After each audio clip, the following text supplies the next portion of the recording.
This is the story of a man named Stanley. Stanley worked for a company in a big building where he was employee number 427. Employee number 427's job was simple. He sat at his desk in room 427 and he pushed buttons on a keyboard. Orders came to him through a monitor on his desk, telling him what buttons to push, how long to push them, and in what order.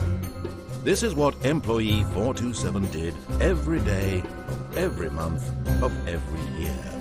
And although others might have considered it soul-ending, Stanley relished every moment that the orders came in, as though he had been made exactly for this job. And Stanley was happy. And then one day, something very peculiar happened. Something that would forever change Stanley. Something he would never quite forget. He had been at his desk for nearly an hour when he realized that not one single order had arrived on the monitor for him to follow. No one had showed up to give him instructions, call a meeting, or even say hi. Never in all his years at the company had this happened, this complete isolation. Something was very clearly wrong. Shocked, frozen solid, Stanley found himself unable to move for the longest time. But as he came to his wits and regained his senses, he got up from his desk and stepped out of his office. All of his co-workers were gone. What could it mean? Stanley decided to go to the meeting room. Perhaps he had simply missed a memo. No matter how hard Stanley looked, he couldn't find a trace of his co-workers.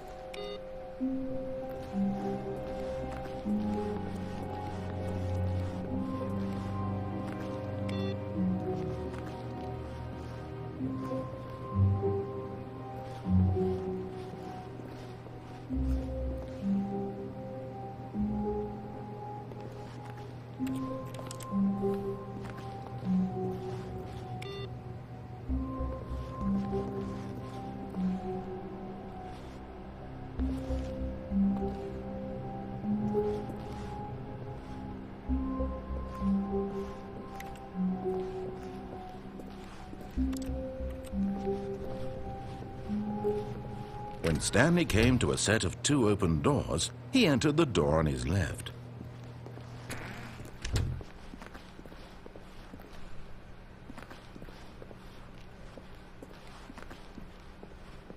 Yet there was not a single person here either. Feeling a wave of disbelief, Stanley decided to go up to his boss's office, hoping he might find an answer there. Oh, no, no, not again. I won't be part of this. I'm not going to encourage you. I'm not going to say anything at all. I'm just going to be patient and wait for you to finish whatever it is you enjoy doing so much in this room. Please take your time.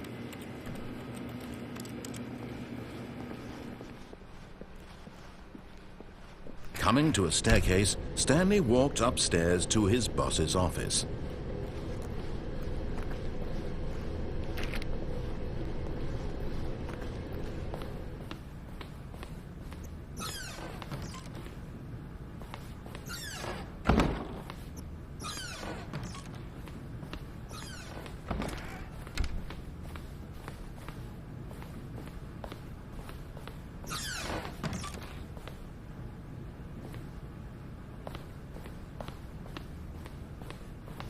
Stepping into his manager's office, Stanley was once again stunned to discover not an indication of any human life.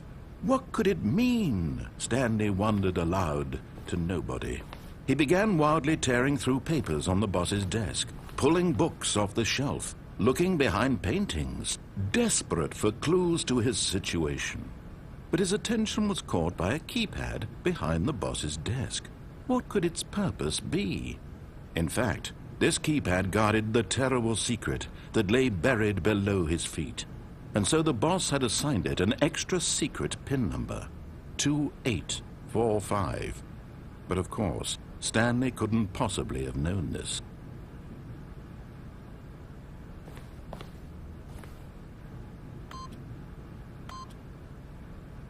Stanley just sat around twiddling his thumbs. Trying to input anything on the device was useless, since he could never possibly know that the combination... Stanley simply began entering random codes into the keypad, knowing full well the sheer statistical unlikelihood that this would ever result in a correct combination. 2, 8, 4, 5.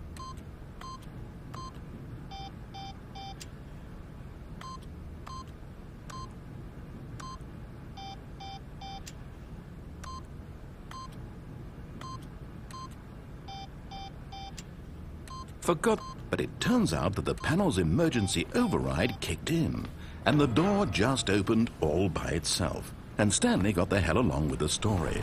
Well, whoop-de-doo.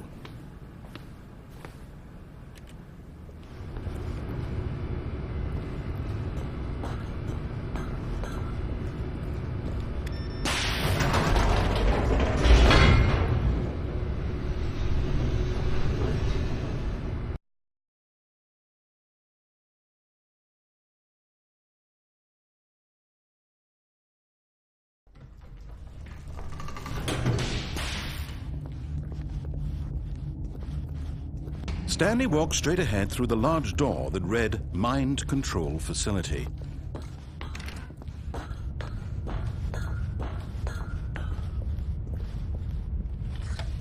The lights rose on an enormous room packed with television screens. What horrible secret did this place hold? Stanley thought to himself. Did he have the strength to find out?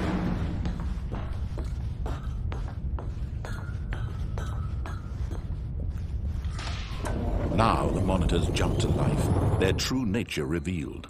Each bore the number of an employee in the building, Stanley's co-workers.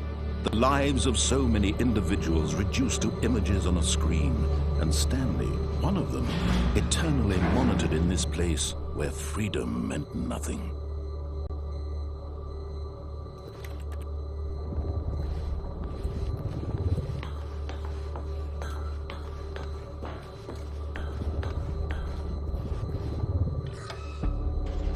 This mind control facility, it was too horrible to believe. It couldn't be true. Had Stanley really been under someone's control all this time? Was this the only reason he was happy with his boring job? That his emotions had been manipulated to accept it blindly? No, he refused to believe it. He couldn't accept it. His own life in someone else's control? Never! It was unthinkable, wasn't it? Was it even possible? Had he truly spent his entire life utterly blind to the world? But here was the proof, the heart of the operation. Controls labeled with emotions, happy or sad or content. Walking, eating, working, all of it monitored and commanded from this very place. And as the cold reality of his past began to sink in, Stanley decided that this machinery would never again exert its terrible power over another human life. For he would dismantle the controls once and for all.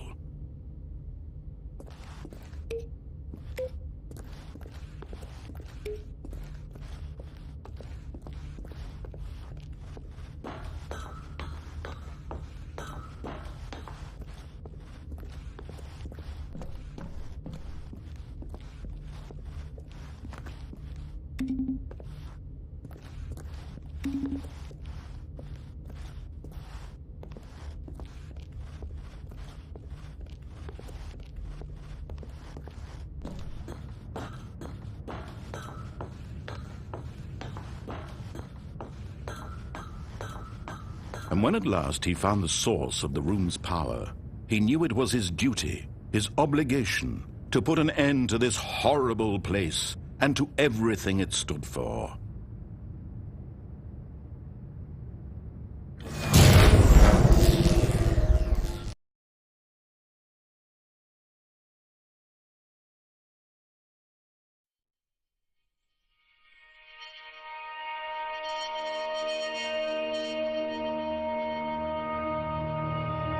Blackness, and a rising chill of uncertainty. Was it over?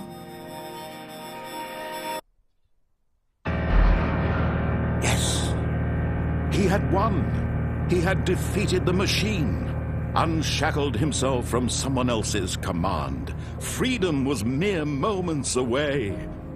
And yet, even as the immense door slowly opened, Stanley reflected on how many puzzles still lay unsolved. Where had his co-workers gone? How had he been freed from the machine's grasp? What other mysteries did this strange building hold? But as sunlight streamed into the chamber, he realized none of this mattered to him, for it was not knowledge or even power that he had been seeking, but happiness. Perhaps his goal had not been to understand, but to let go. No longer would anyone tell him where to go, what to do, or how to feel. Whatever life he lives, it will be his. And that was all he needed to know. It was perhaps the only thing worth knowing.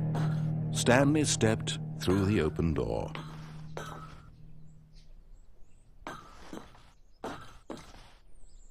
Stanley felt the cool breeze upon his skin, the feeling of liberation, the immense possibility of the new path before him. This was exactly the way, right now, that things were meant to happen.